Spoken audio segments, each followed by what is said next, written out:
You don't mean to push people away. You don't even realize you're doing it.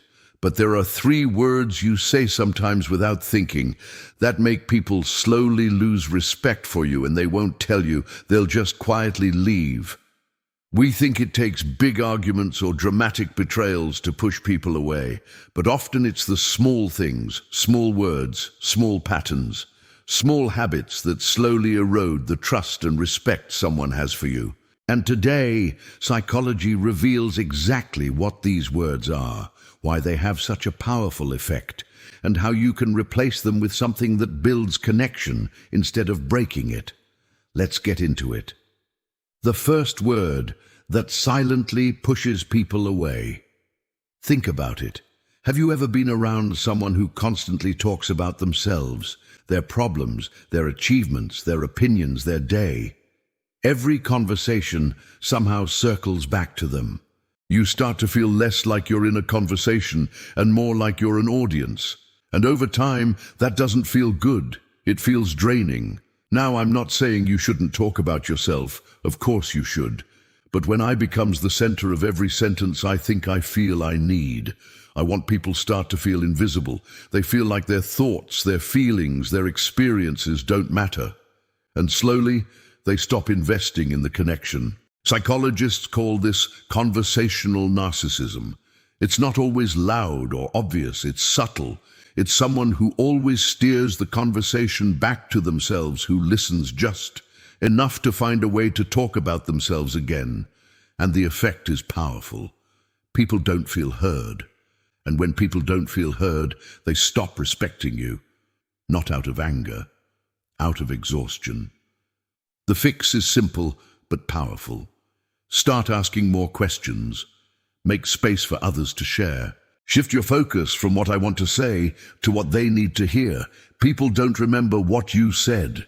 They remember how you made them feel, and if you make them feel heard, they will respect you for it. The second word that silently pushes people away. Now this one is tricky because saying no is healthy. Boundaries are important. You shouldn't say yes to everything. But here's the problem: when you say no too quickly, too often, or without any thought, it can feel dismissive.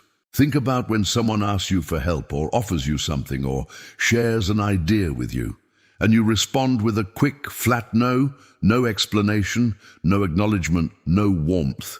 It can feel like you're rejecting not just the request, but the person behind it.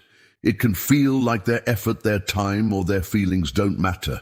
And here's where the psychology gets deeper. A quick no can trigger what psychologists call emotional invalidation.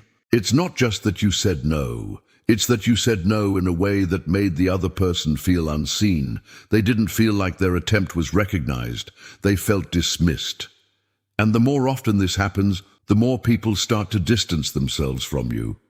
Not because you set boundaries, but because of how you set them. The fix is to pause before you say no. Acknowledge what they're offering. Show that you see them. Show that you appreciate them. Then if you still need to say no, say it with kindness. For example, instead of just no, try something like, "I really appreciate you thinking of me. I don't think that will work for me right now, but thank you for asking." That small shift changes everything. It's still a no, but it's a no that respects the other person. The third word that silently pushes people away.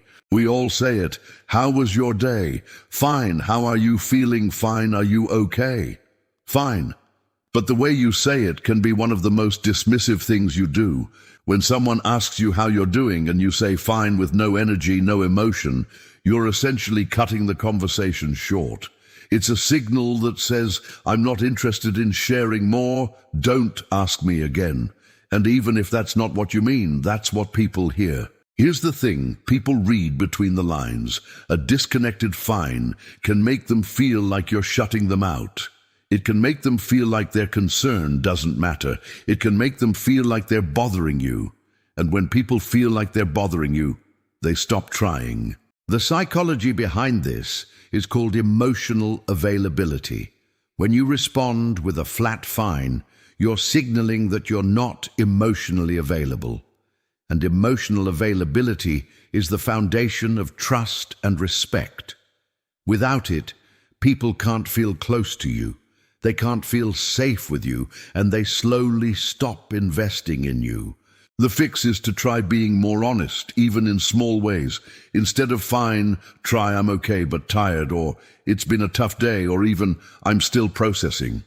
You don't have to share everything, but share something real. Invite connection instead of shutting it down. Let people in, even just a little. That small shift shows them you trust them, and trust builds respect. The fourth word, actually, 2 words in a dangerous dance. The fourth one isn't really one word. It's 2 words that work together to destroy connection always and never. Think about it. You always ignore me. You never listen. I always have to do everything. I never get what I need. When you use these absolutes, you're not just making a statement. You're shutting down the entire conversation. You're not inviting understanding. You're declaring a verdict. The psychology behind this is powerful. Psychologists call it absolute thinking. And it's one of the most damaging patterns in relationships. Because when you say you always or you never, you're not describing reality. You're describing a feeling. But because it sounds like a fact, it puts the other person on the defensive. Instead of hearing your pain, they hear an accusation. Instead of leaning in, they pull away. Instead of fixing the problem, they start defending themselves against the attack. And here's the effect. When people feel attacked, they don't feel respected. And when they don't feel respected, they slowly withdraw. They stop sharing. They stop caring. They stop trying to make things better because they feel like nothing they do will ever be enough. The fix is to replace always and never with specific moments. Instead of you never listened to me, try I felt unheard yesterday when I was trying to talk to you about something important. Instead of I always have to do everything, try I've been feeling overwhelmed with the responsibilities lately. Can we talk about sharing them? See the difference. When you use specific moments, you're not attacking their character. You're sharing your experience. It's harder to argue with an experience, and it invites connection instead of conflict. Sometimes the things that push people away are not big arguments or dramatic betrayals. They're small words, small patterns, small habits that slowly erode connection. It's the I that makes people feel invisible, the no that feels dismissive, the fine that shuts people out, the always and never that put people on the defensive.